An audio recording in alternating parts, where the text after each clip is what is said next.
যেসব মহিলাদের বাচ্চা হয় না ওদেরকে একটা কথা বলি, এর মধ্যে আমার যেটা ব্যক্তিগত অবজারভেশন আমি দেখেছি 70% ক্ষেত্রেই মহিলাদের পিরিয়ডের সমস্যা থাকে।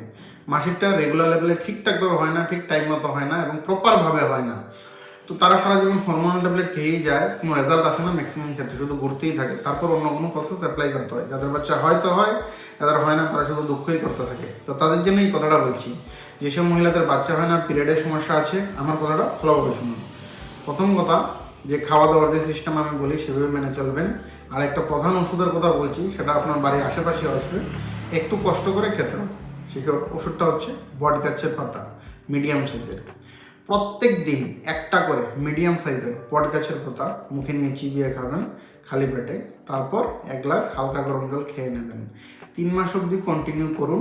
আর ফাস্ট ফুড মোটেই খাবেন না, বেশি করে ফল সবজি খাবেন। দেখেন রেজাল্টটা কতদূর আসে। আমার কথা বিশ্বাস করবেন না, এতটুকু করতে তো আর সমস্যা নেই, সাধারণ একটা কথা। মেনে দেখুন, হয়তো বা 3 মাস পরে আপনি প্রেগনেন্ট হয়ে যেতে পারেন। ধন্যবাদ।